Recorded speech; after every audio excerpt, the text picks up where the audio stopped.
많은 교회가 따뜻한 공동체를 꿈꿉니다. 서로를 가족처럼 생각하고 함께 울고 웃으며 믿음을 나누는 것은 분명 귀한 일입니다. 그러나 가족 같은 교회라는 말 속에는 보이지 않는 위험도 숨어 있습니다. 관계가 지나치게 가까워지면 어느새 신앙의 중심이 사람에게로 향하게 되고 하나님을 향한 경외심이 옅어질 수 있습니다. 교회는 사람의 모임이기 이전에 하나님이 주인이신 공동체입니다. 하지만 우리는 때로 사랑이라는 이름으로 진리를 미루고 평화를 위해 바른 말을 삼키며 관계를 지키기 위해 하나님과의 관계를 놓칠 때가 있습니다. 따뜻함은 교회의 힘이지만 진리가 중심을 잃으면 그 따뜻함은 오래가지 못합니다. 그래서 오늘은 가족 같은 교회가 가질 수 있는 가장 위험한 부분을 함께 살펴보며 하나님이 원하시는 건강한 교회가 어떤 모습이어야 하는지를 생각해 보려 합니다.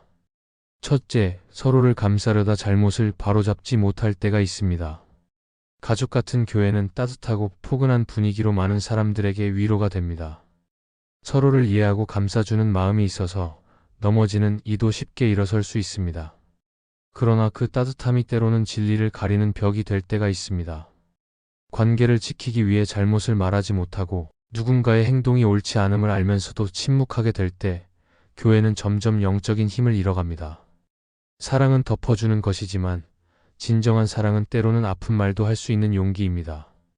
잘못을 바로잡지 못하는 사랑은 결국 사람을 세우지 못하고 오히려 그를 넘어지게 만듭니다.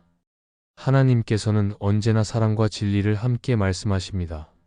사랑만 있고 진리가 없으면 신앙은 감정적인 위로에 머물고 진리만 있고 사랑이 없으면 교회는 차가운 판단의 공동체가 됩니다. 그래서 성경은 사랑 안에서 참된 것을 하라고 말씀합니다. 사랑이 진리를 품을 때 그 말은 사람을 살리고 진리가 사랑을 만나면 그 관계는 더 깊어집니다. 그러나 가족 같은 교회는 서로를 아끼는 마음이 강하다 보니 때로는 진리를 말하는 일이 어렵게 느껴질 때가 있습니다. 오랜 시간 함께한 관계 속에서 불편한 말을 꺼내기보다 그냥 지나치는 것이 편할 때가 있습니다. 하지만 그런 침묵이 쌓이면 교회 안의 기준은 점점 흐려지고 결국 하나님의 뜻과 멀어질 수 있습니다. 성경에는 엘리 제사장의 이야기가 나옵니다.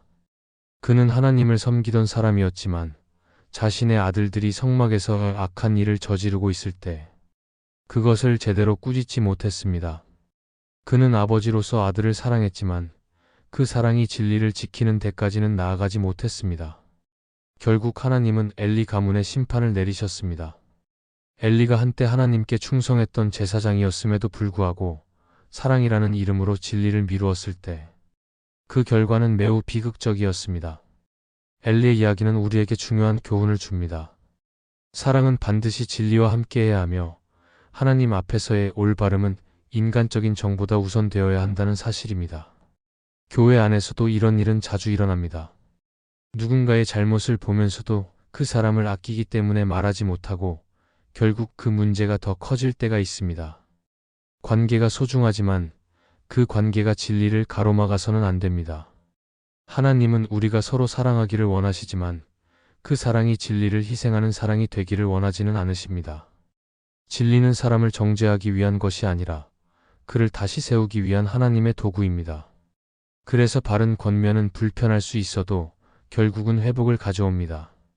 가족 같은 교회의 따뜻함은 귀하지만 그 따뜻함이 잘못을 외면하게 만들면 그것은 더 이상 사랑이 아닙니다. 진짜 사랑은 상대가 바로 설 수 있도록 돕는 것입니다. 우리는 종종 사랑을 부드러운 말과 위로로만 생각하지만 때로는 눈물 속에서 바른 길로 이끄는 말이 더 큰 사랑이 될 수 있습니다. 부모가 자녀를 사랑하기 때문에 꾸짖듯 교회 안에서도 서로를 세우기 위한 권면은 반드시 필요합니다.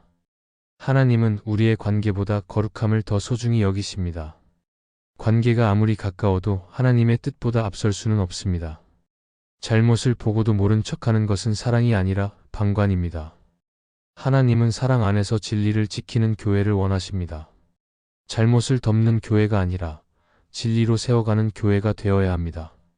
그런 공동체 안에서만 하나님의 은혜가 온전히 흐를 수 있습니다. 결국 교회는 서로의 마음을 따뜻하게 감싸는 곳이면서도 동시에 하나님의 기준을 지켜야 하는 곳입니다. 누군가의 아픔을 위로하면서도 그가 다시 바른 길로 걸어가도록 이끄는 것이 참된 교회의 모습입니다. 사랑과 진리는 결코 반대되는 것이 아닙니다. 오히려 진정한 사랑은 진리를 포함하고 진정한 진리는 사랑을 품습니다. 하나님은 우리가 이 두 가지를 함께 붙잡기를 원하십니다. 가족 같은 교회는 관계로 세워지는 것이 아니라 진리 위에 세워질 때에만 진짜 가족이 될 수 있습니다. 그리고 그런 교회야말로 하나님이 기뻐하시는 공동체가 될 것입니다. 둘째, 친밀함이 깊어질수록 하나님보다 사람의 눈치를 보게 됩니다. 가족 같은 교회는 서로의 관계가 끈끈하고 정이 많습니다. 오랜 시간 함께 예배드리고 같은 자리에서 눈물을 흘리며 기도하다 보면 그 유대감은 자연스럽게 깊어집니다. 이런 관계는 교회에 큰 힘이 될 수 있습니다. 그러나 관계가 깊어질수록 조심해야 할 부분이 있습니다. 사람과의 관계가 하나님과의 관계보다 앞설 때 우리는 신앙의 중심을 잃을 수 있습니다. 사람의 시선을 의식하기 시작하면 하나님께 드려야 할 마음이 점점 희미해지고 신앙은 방향을 잃게 됩니다. 결국 교회는 하나님이 아닌 사람의 마음을 맞추는 곳이 되고 맙니다. 신앙의 중심은 언제나 하나님께 있어야 합니다. 그러나 사람의 눈치를 보기 시작하면 진리를 지키는 일보다 관계를 유지하는 일이 더 중요해집니다. 때로는 하나님 앞에서 분명히 서야 할 순간에도 주변의 시선이 두려워서 침묵할 때가 있습니다. 그렇게 되면 교회는 점점 하나님의 뜻을 전하기보다 서로의 감정을 상하지 않게 하는 곳으로 변합니다. 물론 관계를 지키는 일도 중요하지만 그 관계가 하나님의 뜻 위에 세워지지 않으면 결국 무너질 수밖에 없습니다. 성경에는 사울 왕의 이야기가 있습니다. 그는 처음에는 하나님의 말씀을 따르려 했지만 점점 사람들의 시선을 더 의식하기 시작했습니다. 하나님께서 전쟁의 전리품을 남기지 말라고 명하셨을 때 사울은 백성들이 원한다는 이유로 그 명령을 어겼습니다. 그는 하나님보다 사람을 두려워했습니다. 사무엘이 그를 꾸짖자 사울은 결국 고백했습니다. 내가 여호와의 말씀을 어긴 것은 백성의 말을 들었기 때문이라고 말했습니다. 사울은 사람의 눈치를 보다가 하나님의 마음을 잃은 것입니다. 이 일로 인해 그는 왕의 자리를 잃게 되었고 하나님의 영이 그를 떠났습니다. 하나님은 우리가 사람의 마음보다 하나님의 뜻을 따르기를 원하십니다. 교회 안에서도 이런 일은 종종 일어납니다. 누군가의 눈치를 보며 진리를 전하지 못하거나 불편해질까 봐 바른 말을 하지 못할 때가 있습니다. 어떤 때는 하나님의 뜻보다 사람의 기대를 먼저 생각하고 누군가의 감정을 상하게 하지 않기 위해 조용히 넘어갈 때도 있습니다. 그렇게 시간이 지나면 교회는 점점 하나님의 말씀보다 사람의 분위기에 따라 움직이게 됩니다. 결국 말씀보다 관계가 앞서고 하나님보다 눈치가 앞서는 교회가 되어버립니다. 하나님은 우리가 사람을 두려워하기보다 하나님을 경외하기를 원하십니다. 하나님을 경외하는 마음이 있을 때 우리는 사람 앞에서도 담대해질 수 있습니다. 하나님을 향한 믿음이 깊을수록 사람의 시선을 신경 쓰지 않고 옳은 일을 선택할 수 있습니다. 진짜 신앙은 관계에 휘둘리지 않고 하나님 앞에서 올바른 길을 선택하는 데서 드러납니다. 예수님께서도 사람의 눈치를 보지 않으셨습니다. 당시 종교 지도자들은 사람들에게 존경을 받았지만 예수님은 그들의 시선보다 하나님의 뜻을 따르셨습니다. 안식일에도 병자를 고치셨고 사회적으로 멸시받던 세리와 죄인들과도 함께 하셨습니다. 사람들의 비난이 있었지만 예수님은 그들의 반응보다 하나님의 마음을 더 중요하게 여기셨습니다. 그래서 예수님의 사역에는 언제나 생명이 있었고 그분의 말에는 권위가 있었습니다. 우리의 신앙도 이와 같아야 합니다. 사람의 평가보다 하나님의 시선을 두려워하는 믿음이 필요합니다. 누군가의 마음을 맞추기보다 하나님의 뜻을 지키는 것이 참된 믿음의 길입니다. 물론 때로는 그 길이 외롭고 오해받을 수 있습니다. 그러나 하나님은 언제나 그 길을 걷는 사람을 지켜주십니다. 하나님 앞에 바로 서면 사람 앞에서는 자연스럽게 겸손해집니다. 가족 같은 교회의 따뜻함은 아름답지만 그 관계 속에서 하나님을 잊어서는 안 됩니다.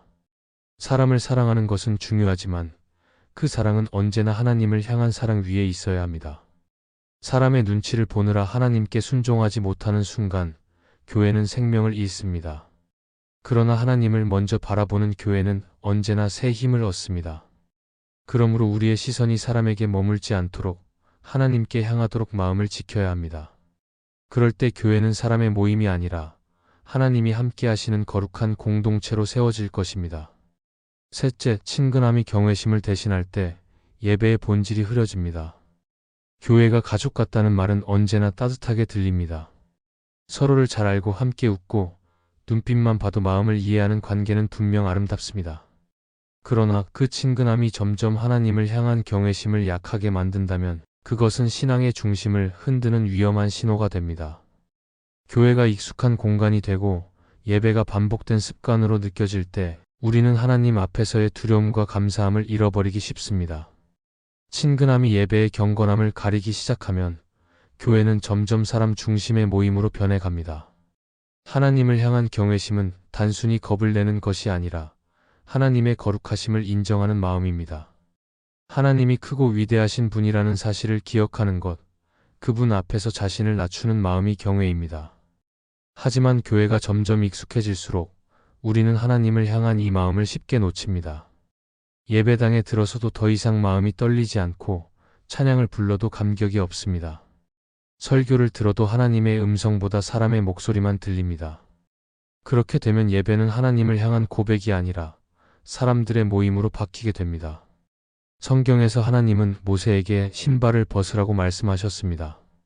그는 하나님의 임재 앞에 서 있었기 때문입니다. 하나님께서 계신 곳은 거룩한 땅이었고 그곳에서는 인간의 편안함보다 하나님의 거룩함이 우선이었습니다. 그러나 우리는 종종 하나님의 거룩함을 잊고 예배를 너무 편하게 받아들일 때가 있습니다. 물론 편안함 자체가 나쁜 것은 아닙니다. 문제는 그 편안함 속에서 하나님을 향한 경외가 사라질 때입니다. 예배는 편안한 자리가 아니라 하나님께 마음을 드리는 자리입니다. 친근함은 관계를 가깝게 하지만 그 친근함이 예배의 경건함을 빼앗을 수 있습니다.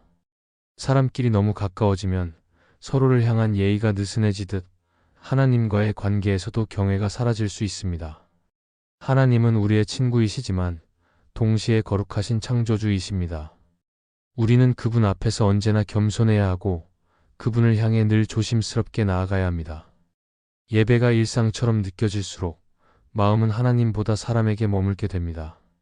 그 순간 예배의 본질은 흐려지고 신앙은 힘을 잃게 됩니다. 사무엘하에 보면 다윗이 법궤를 예루살렘으로 옮길 때의 사건이 나옵니다. 법궤는 하나님의 임재를 상징하는 거룩한 것이었지만 사람들이 너무 익숙하게 다루다 보니 그 의미를 잊었습니다. 그때 우사가 손을 내밀어 법궤를 붙잡았고 하나님은 그 즉시 그를 치셨습니다. 이 일은 하나님을 향한 경외가 사라진 예배의 위험을 보여줍니다. 하나님은 단순한 감정의 대상이 아니라 두려움과 존경을 받으셔야 할 분입니다. 다윗은 이 일을 통해 다시 한번 하나님이 얼마나 거룩한 분인지를 깨달았습니다. 오늘날 교회에서도 같은 일이 일어날 수 있습니다. 예배를 준비하면서 하나님보다 분위기를 더 신경 쓰고 찬양을 부르면서 감정의 고조에만 집중할 때가 있습니다. 또 설교를 들으면서 은혜보다는 표현과 분위기에 집중하게 될 때가 있습니다. 이런 모습은 모두 하나님 중심의 예배가 아닌 사람 중심의 예배로 변해가고 있다는 신호입니다. 하나님은 우리가 어떤 형식으로 예배드리는지를 보시지 않습니다. 하나님은 우리의 마음을 보십니다. 겉으로 화려한 예배보다 진심으로 하나님을 높이는 마음을 원하십니다. 진정한 예배는 하나님을 두려워하며 그분을 높이는 데서 시작됩니다. 하나님을 향한 경외가 있을 때 우리의 예배는 다시 살아납니다. 경외가 회복될 때 찬양은 단순한 노래가 아니라 고백이 되고 기도는 습관이 아니라 대화가 됩니다. 친근함이 나쁜 것이 아니라 그 친근함 안에서도 하나님이 여전히 거룩하신 분임을 잊지 않는 것이 중요합니다. 하나님과 친밀하면서도 경외하는 마음을 지키는 것이 신앙의 성숙입니다. 우리가 하나님을 경외하지 않을 때 예배는 인간 중심의 행사가 되고 맙니다. 그러나 하나님을 경외하는 마음으로 나아갈 때 예배는 다시 살아있는 만남이 됩니다. 하나님은 우리에게 형식이 아닌 마음을 요구하십니다. 예배를 통해 하나님이 어떤 분인지 깨닫고 그분 앞에서 자신을 낮추는 마음을 가질 때 교회는 다시 거룩함을 회복하게 됩니다. 그러므로 가족 같은 친근함 속에서도 하나님을 향한 경외를 잃지 말아야 합니다. 그 경외의 마음이 교회를 지키는 힘이 되고 예배를 새롭게 하는 능력이 될 것입니다. 넷째, 관계가 중심이 되어 진리가 약해질 때 교회는 방향을 잃습니다. 교회는 하나님이 세우신 공동체입니다. 그러나 시간이 지나면 교회 안에는 자연스럽게 관계가 생기고 그 관계가 신앙의 중심처럼 느껴질 때가 있습니다. 함께 식사하고 나누고 서로의 삶을 돌보는 일은 귀한 일입니다. 그러나 교회가 사람 사이의 관계만으로 유지되면 언젠가 진리의 중심이 흐려집니다. 사람을 세우는 일보다 관계를 지키는 일이 중요해질 때 교회는 점점 하나님의 뜻보다 인간의 감정에 의해 움직이게 됩니다. 하나님은 우리가 서로 사랑하길 원하시지만 그 사랑이 진리 위에 세워져야 한다고 말씀하십니다. 진리가 약해진 교회는 처음에는 평안해 보입니다. 다투지 않고 서로의 마음을 맞춰주는 분위기가 따뜻하게 느껴집니다.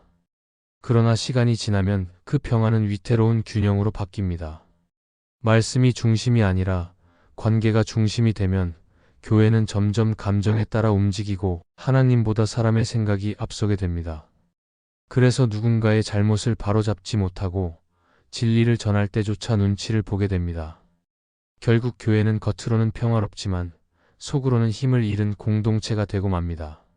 성경에서 이스라엘 백성은 종종 하나님보다 사람의 말에 이끌려 길을 잃었습니다. 여호수아가 죽은 후 이스라엘은 각자 자기 소견에 옳은 대로 행했습니다. 그들은 관계로 묶인 민족이었지만 진리의 기준이 사라지자 혼란에 빠졌습니다. 하나님은 그들에게 공동체를 주셨지만 동시에 진리로 그 공동체를 지키길 원하셨습니다. 교회도 마찬가지입니다. 공동체는 따뜻함으로 유지되지만 방향은 진리가 잡아줍니다. 오늘날 교회는 사랑을 강조합니다. 그러나 사랑은 진리와 함께할 때 완전해집니다. 진리가 없는 사랑은 감정이고 사랑이 없는 진리는 율법이 됩니다. 하나님은 사랑이시지만 동시에 진리이십니다. 그래서 교회는 사랑과 진리가 함께 서야 합니다. 관계가 아무리 좋아도 그 관계가 하나님의 말씀에 순종하지 않으면 오래가지 못합니다. 진리가 흔들리면 결국 관계도 무너집니다. 팀 켈러는 그의 책 팀 켈러의 정의란 무엇인가에서 이렇게 말했습니다. 진리가 사라진 사랑은 감상적이며 사랑이 없는 진리는 잔인하다고요. 그가 말한 것처럼 교회가 진리 없는 따뜻함에 머물면 결국 힘을 잃습니다. 반대로 사랑 없는 진리를 강조하면 사람들의 마음은 멀어집니다. 하나님은 진리로 다스리시고 사랑으로 품으십니다. 그래서 교회는 이 두 가지를 동시에 붙잡아야 합니다. 관계 중심의 교회는 처음에는 편안합니다. 하지만 진리가 중심이 되지 않으면 그 관계는 점점 사람의 기분과 감정에 의해 흔들립니다. 누군가가 상처받을까봐 혹은 분위기가 깨질까 봐 진리를 말하지 못하게 됩니다. 그러나 하나님은 우리에게 평화를 지키기보다 진리를 붙잡으라고 말씀하십니다. 진리를 붙잡을 때의 평화는 하나님이 주시는 참된 평화입니다. 예수님은 진리를 지키기 위해 세상과 타협하지 않으셨습니다. 그분은 사람을 사랑하셨지만 죄는 결코 묵인하지 않으셨습니다. 간음한 여인을 정죄하지 않으셨지만 다시는 죄를 짓지 말라고 말씀하셨습니다. 예수님의 사랑은 진리를 포함하고 있었기에 온전했습니다. 교회가 이 마음을 잃으면 사람은 남지만 하나님의 임재는 떠납니다. 교회는 진리를 중심으로 관계가 세워져야 합니다. 진리를 지키는 것은 때로 어렵고 불편하지만 그것이 교회를 살리는 길입니다. 관계가 진리를 이기면 결국 교회는 하나님의 음성을 듣지 못하게 됩니다. 그러나 진리가 중심이 될 때 그 관계는 더 깊어지고 단단해집니다. 진리를 지키는 교회 안에서만 진짜 사랑이 자랍니다. 하나님이 원하시는 교회는 따뜻함 속에서도 분명한 기준이 있는 교회입니다. 서로를 사랑하면서도 하나님의 말씀 앞에서는 모두가 겸손히 서는 공동체입니다. 관계가 아무리 깊어도 진리가 중심이 되지 않으면 교회는 제 방향을 잃습니다. 그러나 진리 위에 세워진 관계는 흔들리지 않습니다. 그곳에서 하나님은 기뻐하시며 그 교회를 통해 세상을 새롭게 하십니다. 그러므로 우리는 사랑 안에서 진리를 붙잡고 진리 안에서 사랑해야 합니다. 이것이 하나님이 기뻐하시는 교회의 모습이며 교회가 세상의 빛으로 설 수 있는 유일한 길입니다. 이 말씀이 마음의 은혜가 되셨다면 좋아요와 구독으로 함께 해주세요. 그리고 댓글에 아멘이라고 남겨주시면 하나님의 은혜가 더 많은 사람들에게 전해질 것입니다. 여러분의 삶 위에 하나님의 은혜가 언제나 함께 하시기를 바랍니다. 감사합니다.